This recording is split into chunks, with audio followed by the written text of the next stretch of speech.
One of the biggest mysteries of this pandemic is being unraveled right now by doctors and researchers around the globe. Why do some people get COVID-19 and have mild or no symptoms, while others wind up in the ICU? I know a lot of you at home are wondering the exact same thing, and the answer may be this: inflammation. That's why today I'm teaming up with world-renowned leader in functional medicine, Dr. Mark Hyman, to bring you the anti-inflammation plan you need now more than ever. Mark, welcome to the show. What is the supposed connection between inflammation and the bad COVID reactions we're seeing in some people?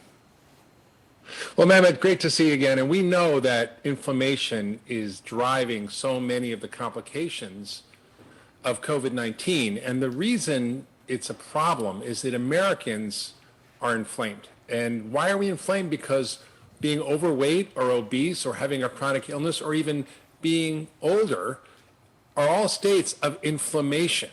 And so we're all a pre-inflamed population, Mehmet. And in fact, 88% of us are metabolically unhealthy and so have some degree of pre-inflammation. That means most of us. So it's like putting gasoline on a fire when you get COVID. It's an inflammatory explosion known as the cytokine storm. It's when its body attacks its own tissues and cells. And it's the major driver of why people end up in the hospital, in the ICU, on ventilators, and even die from COVID-19. It's this pre-inflammation. So it's not the virus so much that kills us, Mehmet.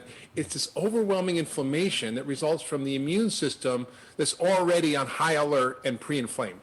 It's so stunning that there are actually reports of many patients dying of COVID-19 not actually having the virus in their body anymore. That's why experts are honing in right now on this inflammatory issue, because if you can stop it, you can save lives. So in fact, at George Washington University, scientists looked at 5 different biomarkers linked to inflammation in their COVID-19 patients. You don't have to memorize these, but as doctors, we look at these all the time.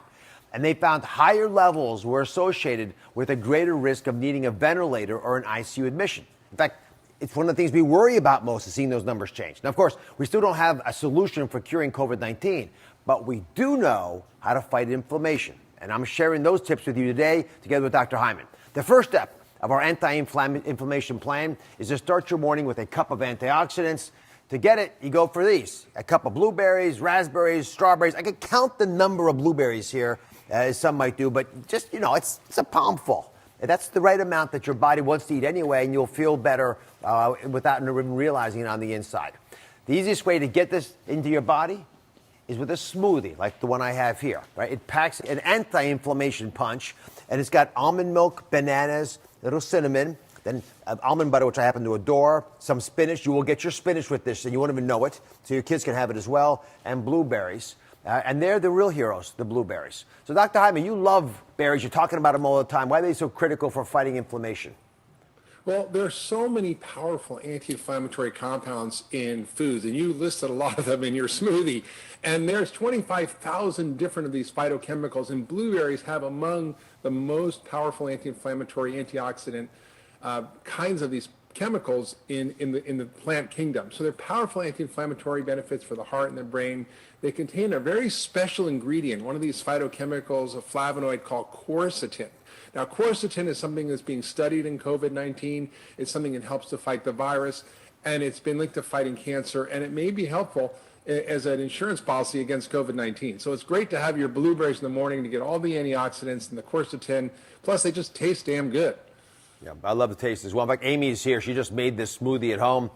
Amy, I love this kind of stuff, so people don't actually always trust my taste buds, but I want you to give the verdict. How does it taste to you? It is delicious. I love it. I knew about the antioxidant properties of blueberries, but I had no idea about the anti-inflammatory, so thank you very much. And so I know that I couldn't live without something healthy every day. And I appreciate everything you do, Dr. Oz, to help us encourage us to keep being healthy. And do you like my beach oasis? I brought you to a beautiful place. Yes, I was stunned by it, actually, especially when you're dancing back and forth. I wasn't sure you were lilistening to us. Anyway, I'm glad you like the taste. Oh, I was listening. If you enjoy the taste, you'll actually drink the beverage, which is why I think it's a great move to incorporate these kinds of additives to your day. Okay, the next step in our plan to spice up your life is to use a teaspoon of turmeric a day. Dr. Hyman, turmeric is an anti-inflammatory food that's very popular. What makes it so powerful? Well, I love my turmeric. Here's mine. I got tons of it in the house. because I love to cook with it. And here's the reason why. Of all the plant compounds, of the 25,000 molecules in the plant kingdom that benefit our health and our medicine, curcumin, which is in turmeric, which is what the spice is probably the most powerful anti-inflammatory food out there. It's basically nature's ibuprofen. And it's a key source of this polyphenol called curcumin. And it just knocks everything out of the park in terms of being an anti-inflammatory. Now, the goal is to try to get this every day. And a good rule of thumb is if there's about 200 milligrams in a teaspoon of fresh or ground turmeric, and you want to get about 500 a day. So 2 teaspoons a day in your food is great. I love turmeric teas. I love turmeric in smoothies. I love putting it in vegetables. I love making curries. My golden cauliflower is amazing. I roast vegetables with it. And it's just so easy to use, and it's so important, and it needs to be part of everybody's everyday regimen, to believe it or not. And this is one of your recipes, by the way. And just a good example, very simply laid out here. There's some turnips, some carrots, beets, and onions, which I happen to love all root vegetables anyway. But you add a little bit of olive oil. And then turmeric is, again, what gives it that extra little punch of antioxidant power that you need. And you end up with this. And these roasted vegetables, I mean, you cannot beat these. They're good. Dr. Hyman is so jealous of me right now because I'm eating this and he's watching me. Usually I get to eat with you on stage. But you can also add other things that are anti-inflammatory, like ginger and chili. So you can spice it up. And spices have among the most powerful phytochemicals in them for inflammation. So it's great to just spice up your life with all kinds of spices. And it also makes food taste good and means you need less salt. And it's just really good for you. You know, I would mail this to you in Cleveland, but I don't think it'll last. So, thanks, man. You have to enjoy it I'm coming over for dinner. Vicariously through me.